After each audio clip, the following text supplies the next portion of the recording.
आपकी सरकार में, बीजेपी की सरकार में फर्क तो नजर आना चाहिए ना कर्मचारियों को, कोई फर्क नजर नहीं आ रहा है। तो इस पृष्ठभूमि के साथ एक एक मांग पढ़ी नहीं गई, एक एक मांग की पृष्ठभूमि सहित उनको बताया गया। हम ये मांग क्यों कर रहे हैं, इसका क्या कारण है? सेवानिवृत्त कर्मचारियों का सवाल है। सेवानिवृत्त कर्मचारियों को 18 तारीख को उसमें हो गया था। तो और ये जो हमारा 7वां वेतन आयोग, नई गाड़ियों की स्थिति है, नई भर्ती की स्थिति है, जो और हमारी कुछ नीतिगत मांगे हैं, जो बीजेपी ने हमारे जो 476 मांग थे, केवल 12.6% उनको भी धीरे से रजिस्टर कर दिया। आपको मालूम है आज 1 किलोमीटर का मार्ग भी राष्ट्रीयकृत नहीं है राजस्थान में। 1 किलोमीटर सारा का सारा डीजे हो गया।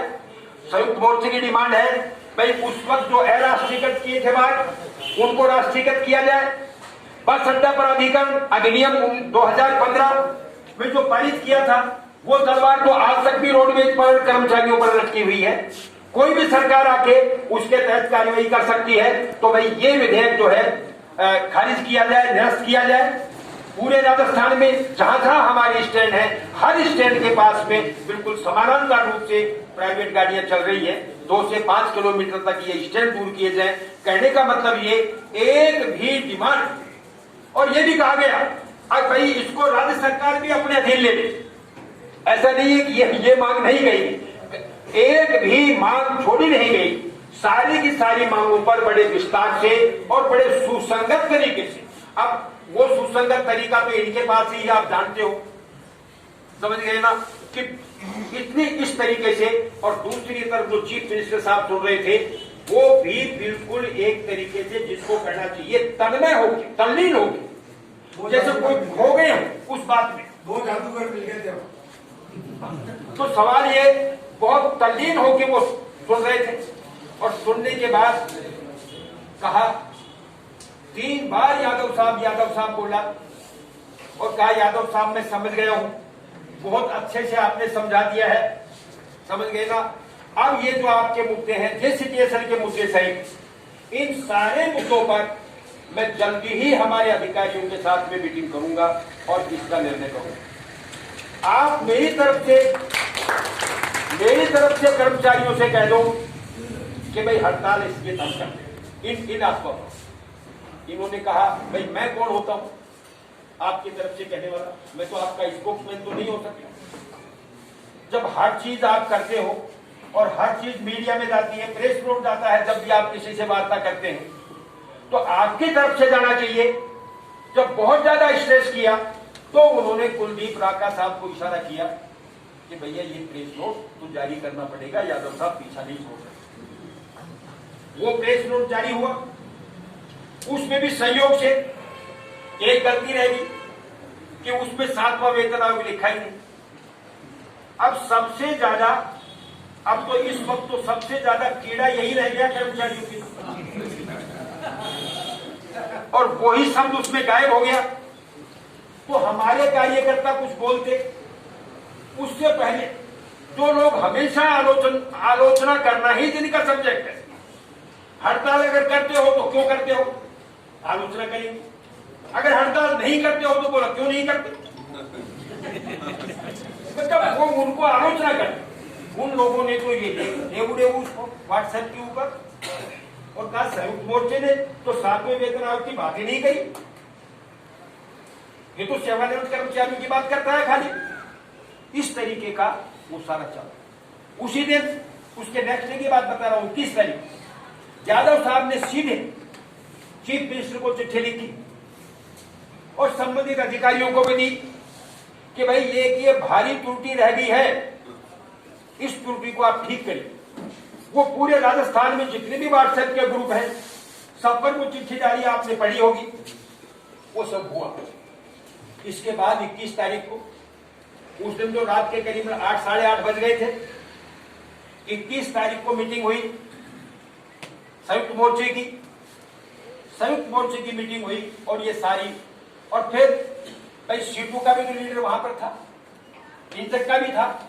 उन लोगों ने मीटिंग के वक्त भी कहा और खास तौर पर दबाव देके जगदीश राज श्रीमाली जो इंटक के हैं, उन्होंने बहुत ज्यादा कहा कि साहब ये 7वां वेतन आयोग तो जो है आपको तुरंत लागू करना ही चाहिए। HMS के मुकेश माथुर, दूसरे सीटू के लीडर, सबने उस बात को सपोर्ट किया। तो उन्होंने कहा यार देखो इसके लिए मुझे अब पहले अधिकारियों से चर्चा करनी पड़ेगी। तो इस रूप की ये बात। अब बाद में जब संयुक्त मोर्चे की मीटिंग हुई तो सारे के सारे लीडर अपने अपने नेताओं से पूछकर आए थे। ऐसा लगा हमको कि यादव साहब ने जो संयुक्त मोर्चे के मुद्दे थे उनकी ब्रीफिंग कैसे की, प्रभावी तरीके से की, कोई मुद्दा छूट तो नहीं गया है।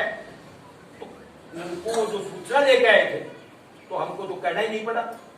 मीटिंग से पहले ही सबसे पहले सीटू जो हम में सबसे ज्यादा बुराई खोजती रहती है और ये कर सकता था दूसरा नेता, इससे बढ़िया ब्रीफिंग नहीं हो सकती। और यही कारण था कि 1 सेकंड के लिए भी चीफ मिनिस्टर ने कोई दूसरी बातों की तरफ रुख नहीं किया। उसने तन्मय होकर बातों को सुना, इस गंभीरता और प्रभावी ढंग से जो है ये सब किया। अब सवाल ये आया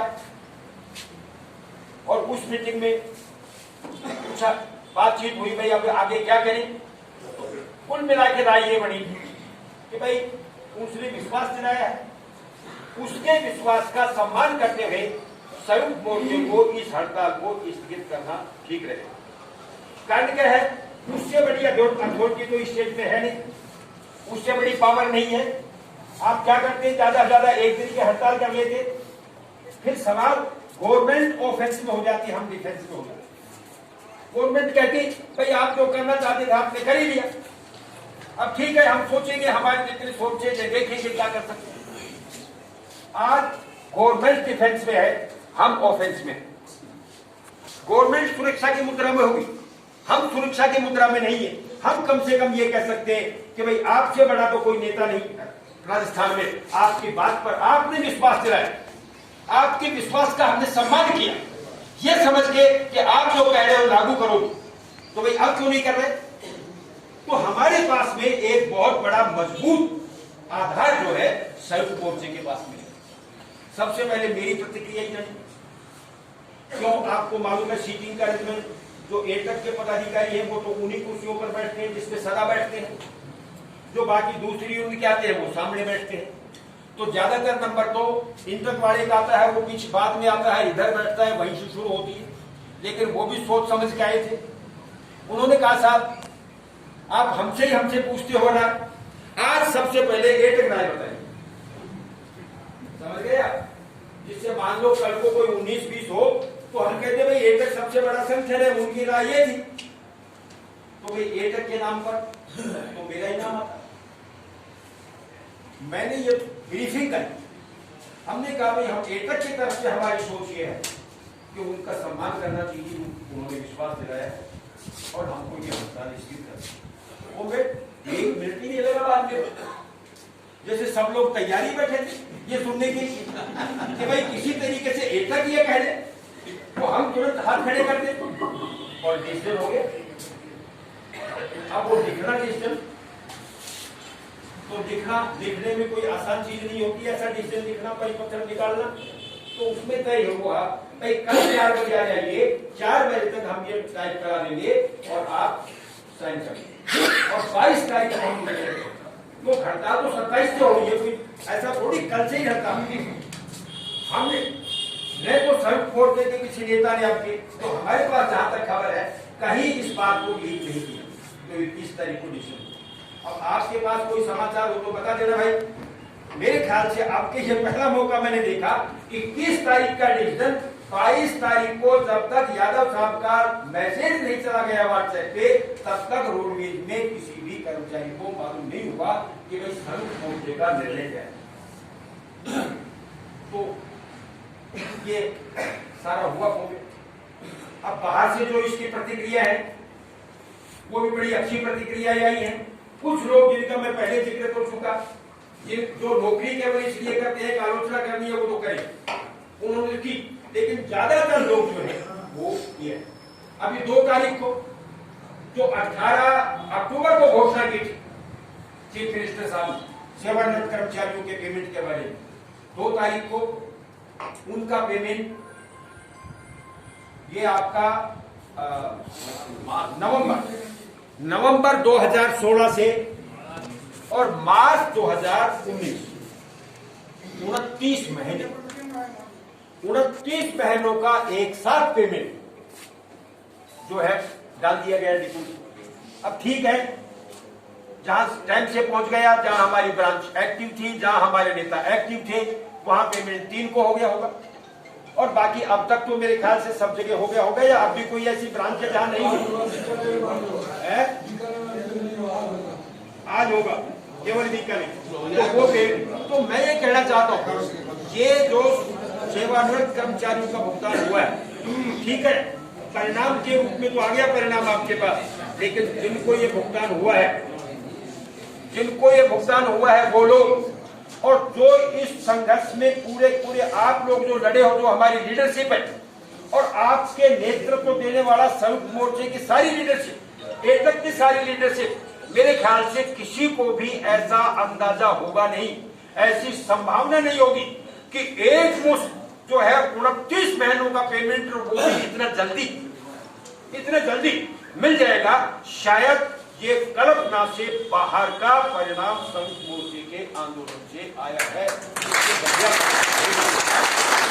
31 महीनों का है तो उसकी भी है, वो लोन का पैसा आते ही वो भी हो जाएगा। उसके बाद में अभी जो एक सर्कुलर जारी किया है एमडी साहब ने, वो भी देखा होगा, व्हाट्सएप पे आ गया। मेरे ख्याल से एक पहला एमडी है जीएमडी, जिसने प्राथमिकताएं तय कर दी और न केवल प्राथमिकताएं तय की, बिल्कुल सार्वजनिक कर दी। ये भी नहीं कोई लिमिटेड ऑफिसरों में रखा है या अपने तक या एफए तक सीमित रखा है। तो सवाल ये, भाई वेतन और पेंशन देने की हमारी पहली प्राथमिकता है। दूसरी प्राथमिकता डीजल का पेमेंट करना है। तीसरी प्राथमिकता जो एसेंशियल पार्ट्स हैं हमारे, जिनकी बिना रोड में चल नहीं सकती, वो हमको खरीदने हैं। तो ये सारा का सारा उन्होंने ये किया। सेवानिवृत्त कर्मचारियों का चौथे नंबर पर है, जैसे कि मैं पहले कह चुका, सेवानिवृत्त कर्मचारियों का भुगतान तो जहां रोडवेज के एजेंडे में ही नहीं था, अब वो नियमित रूप से ये है आपका 31 महीने का जो पेमेंट बच गया, ये होने के बाद भी इसका मायने ये है कि हर महीने जो सेवानिवृत्त होंगे लोग, उनका पेमेंट होना शुरू हो जाएगा। ऐसी स्थिति आ जाएगी। जिस दिन आदमी सेवानिवृत्त होगा, शायद उस दिन ही चेक मिलने शुरू हो जाए। तो ये अपने आप में छोटे काम नहीं है, बहुत बड़े काम, बहुत बड़ा अचीवमेंट। पेमेंट का, डीए का, एक्स ग्रेशिया, जिसको तो रोडवेज कर्मचारी आप सारे के सारे नौकरी में हैं, भूल नहीं गए थे क्या? हमने लिस्ट में से काट दिया था एक्स ग्रेशिया, तो मिलना नहीं। और हम भी सोच रहे थे एक्स ग्रेशिया मान लो बाई में मिलेगा भी तो वो 3,500 ही मिलेगा, 7,000 नहीं मिलेगा। ये संघर्ष की बदौलत है। जो पिछले 3 साल से नहीं मिल रहा था, वो भी एक झटके में बोनस जिनको मिला 7,000, उसके बराबर 7,000 एक्स ग्रेशिया भी आपको मिला। तो कहने का मतलब ये है, हो सकता है 1-2 बातें मेरे कहने में रह गई हो। मैं कहना ये चाहता हूं, बहुत बड़े बड़े अचीवमेंट इस आंदोलन के दौरान हुए। वातावरण हमारे अनुकूल बना है। हमारे जो आम कर्मचारी है उसमें एकक के प्रति आस्था बढ़ी है। आम कर्मचारी आपके साथ जुड़ना चाहता है। सवाल यह है कि ये जो अनुकूल परिस्थिति 2022 और उससे पहले जरूरी है कि जिन ब्रांचों के इलेक्शन नहीं हुए हैं उनके इलेक्शन होना जरूरी है। वो ब्रांच भी मैं आपको बताऊंगा, वो क्षेत्र भी मैं आपको बताऊंगा जहां इलेक्शन होने हैं, जिन ब्रांचों में और क्षेत्रों में रूप में मजबूत हो, वही मजबूती तुम्हारी आर्थिक भी हो। यहां सीकर ब्रांच आ गई, उन्होंने फैसला कर लिया, फैसला कर रखा है कि जैसे 1 लाख है मान लीजिए राशि, अब कितनी फैसला कर रखा है वो बता दें। 1 लाख रुपए की राशि से हमारे बैंक अकाउंट में कम नहीं होना चाहिए। अगर वो स्तर आता है तो वो फिर अपना कलेक्शन कर देगा। पहले जो सर्टिफिकेट का था भूकर साहब चंद्र सिंह जी मेरे को कह रखा था कोविड आपको कभी भी जरूरत हो 10,000, 20,000, 50,000 आप फोन कर देना, आपके फोन करते ही आपके दफ्तर में पैसा पहुंचे। ताली तो बजा दो। ऐसी स्थिति दूसरी ब्रांच होगी क्यों नहीं हो सकती? क्यों नहीं हो सकती ऐसी? टीएक्स में क्या कमजोरी? मेहरबानी करके ये अपना खजाना खाली मत करो, मत रखो, अपने खजाने में भी कुछ पैसे रखो और यहां कम से कम देनदारी पड़े इसमें नाम मत लिखो। पैसा नहीं आएगा तो ये दफ्तर चलेगा कैसे? आज पूरे राजस्थान में हमारा रोडवेज का जो कर्मचारी है उसको कम से कम ये विश्वास है, वो कभी फोन करके नहीं आता, उनको ये विश्वास है मेरा एयरटेल का दफ्तर कम से कम 12 बजे से शाम को 6 बजे तक तो मुझे खुला मिले, कि कोई पदाधिकारी वहां पर मिले, इतना भरोसा तो है ना, तो वो चलेगा नहीं चले। और ये सेंटर पर अगर प्रतिकूल प्रभाव पड़ने लग गया तो सब क्या होने वाला है? तो दोस्तों ये सारी चीज मैंने आपको बताई है। अब एक जो हमारे मुद्दे थे उन मुद्दों में एक चाइल्ड केयर लीव और पितृत्व अवकाश। चाइल्ड केयर लीव 730 दिन की मिलती है जो सेवा विनियम से शासित होगी, मतलब जो कार्यालय कर्मचारी हैं उनको 730 छुट्टियां जो लेडीज कर्मचारी है उनको मिलती और 15 पितृत्व अवकाश। वो कानून स्टैंडिंग ऑर्डर बढ़ो पर लागू नहीं। इसका ज्ञापन जब आप यहां से निर्णय करके गए कुछ दिन बाद ही इसका ज्ञापन चला गया था। 25/6/2021 को ही हमने ये ज्ञापन दे दिया। इस पर कुछ कार्रवाई भी हो रही है। लग रहा है शायद ये मामला निस्तारित हो जाए, कोशिश हम करेंगे इसके बाद में। अभी तक तो ये संयुक्त मोर्चे का आंदोलन चल रहा था, अब इन मामलों के पीछे लगे। दूसरा एक बहुत बड़ा हमारे पास जो मुद्दा था वो था मैकेनिक का। ये जो हमारा ग्रेड फर्स्ट है उसकी ग्रेड पे 2400 रुपया है, ग्रेड पे 2400 रुपया है। और जो हमारा ग्रेड सेकंड है जो 9 साल पूरे होने पर जिनको एसीपी मिलती है, चयनित वेतनमान मिलता है, उसकी ग्रेड पे 2800 है। समझ गए मैं क्या कह रहा हूं? जब वो सेकंड ग्रेड से फर्स्ट ग्रेड की एक तरीके से एसीपी लेगा तब तो मिलेगा 2800, और जब वो ग्रेड 1 के रूप में तनख्वाह लेगा उसके साथ में ग्रेड पे मिलेगी 2400, और सेकंड ग्रेड का जो हमारा है उसकी ग्रेड पे भी 2400। तो भाई सेकंड ग्रेड से तो हायर पद है ना फर्स्ट ग्रेड। जब एसीपी में आप 2800 ले रहे हो तो उसको नियमित वेतन श्रृंखला में 2400 कैसे दे सकते हो? यह विसंगति 2013 से है, शायद जुलाई 2013 में वो हुआ, उस वक्त से है ये। इसके बारे में यूनियन की तरफ से ज्ञापन चला गया 25/6/2021, लेकिन यादव साहब ने काफी पैरवी भी की। भाई आप अपने आधार पर कर सकते हो मुख्यालय स्तर पर, जब एसीपी में आपने ग्रेड पे 2800 कर रखी है उसको आधार बना के आप इसको कर सकते हो। इसमें आर्टिकल ग्रेड फर्स्ट की जो नियमित वेतन श्रृंखला है इसकी भी, लेकिन मैनेजमेंट नहीं माना, निर्णय हो गया और इस मामले को स्टेट गवर्नमेंट को भेज दिया गया। यह अभी स्टेट गवर्नमेंट वहां है तो इसको वहां हमको टेकअप करना पड़ेगा। बहुत ही बड़ा मामला है और ये विसंगति का मामला है। इसके बाद में 2 ज्ञापन हमारे जो टेक्निकल हमारे स्टाफ है, वर्कशॉप के कर्मचारी, उनका साबुन भत्ता 9/10/2006 को हमारा लिखित समझौता हुआ था यूनियन का, उसमें इन्होंने स्वीकार किया था भाई यहां से हम 10 रुपए दे देंगे। उसको आधार मान के हमने कहा है कि 9/10/2006 से 10 रुपया प्रति माह साबुन तो माह में एक बार ही मिलता है प्रति माह, और अब से जो है 30 रुपया प्रति माह वो दिया जाए, जो लाइफ बॉय साबुन की कीमत ही 30 रुपया है मार्केट। ये हमारा आधार है, ये ज्ञापन भी गया। इसी तरीके से रात्रि विश्राम भत्ता उनको 5 रुपया ही मिल रहा है। तो उसके लिए हमारी डिमांड है, जब से हमारा समझौता हुआ 9/10/2006 से 5 रुपए के जो है स्थान पर 12 रुपए किया जाए और अब से जो है प्रति रात्रि 30 रुपया किया जाए।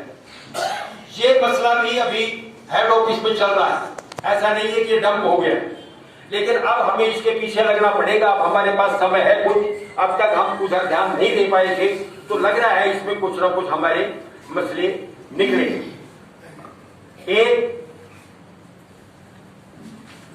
2 ज्ञापन हमारे जाने, एक तो ईएल के मसले पर, जो कार्यालय कर्मचारियों को 300 स्टैंडिंग ऑर्डर में जो है अब उनको इकट्ठा करने की सीमा केवल 30 ही है, रिफ्यूजल पर 60 है और वैसे उनको मिलती है 30 और स्टैंडिंग ऑर्डर वालों को मिलती है 18। इस मसले के ऊपर जो है वो ज्ञापन जाना है। एक मसला टेक्निकल का ही, वो ये है कि जो ITI पास नहीं है उनका प्रमोशन केवल सेकंड ग्रेड तक ही हो सकता है। मतलब एक ही प्रमोशन है, अगर ग्रेड 3rd है और वो ITI नहीं है तो उसको सेकंड ग्रेड तो बढ़ा देंगे, लेकिन सेकंड ग्रेड के बाद में उसका ग्रेड 1 या आगे जूनियर फोरमैन, सीनियर फोरमैन, वो सारे के सारे रास्ते उसके बंद हो जाते हैं। तो ये भी एक बहुत बड़ा मसला है और इसमें बहुत पहले यादव साहब ने समझौता करा रखा है कि जैसे ही नॉन ITI कोई आदमी है हेल्पर, उसकी 10 साल की अगर सर्विस हो जाती है तो 10 साल की सर्विस जिस तारीख को होगी उस तारीख से उसको ITI जिसने पास कर रखी है जो हेल्पर है उसके बराबर उसका वेतनमान लागू हो जाएगा। तो सवाल ये है, ये कंडीशन कैसे चल सकती है भाई? 10 साल बाद तो वो फर्क ही खत्म हो जाता है, तो प्रमोशन में भी ये फर्क खत्म होना चाहिए। ये 2 ज्ञापन हमारी यूनियन की तरफ से अभी जाने हैं। इसके लिए हरगोविंद जी अभी देखो 1 वीक लग सकता है, तो इसमें हमारे ये ज्ञापन चले जाएंगे और इनका हम फॉलो अप एक्शन भी करेंगे, पीछे भी लगेंगे, कोशिश करेंगे इनमें से जितने मुद्दे निकल पाए वो हमारे निकल देंगे। ड्राइवर्स के प्रमोशन का, ड्राइवर का प्रमोशन है ही नहीं, और वो अगर 1-2 राज्य जिनकी मुझे जानकारी है, हो सकता है कोई 1-2 राज्य और भी जुड़ जाए उसमें, पूरे हिंदुस्तान में 1-2 राज्यों को छोड़कर कहीं भी प्रमोशन का कोई रास्ता नहीं। एक DTC का मेरे को ऑर्डर लाके दिया रामोदास जाट ने, वो उसका मैंने अध्ययन किया मोटे तौर पर। मुझे ये लगा वहां पर वो ATI बढ़ाते, किसको? ड्राइवर को ATI बढ़ाते, लेकिन उसका रेशियो क्या है? कंडक्टर से बढ़ाएंगे 90 लोगों को,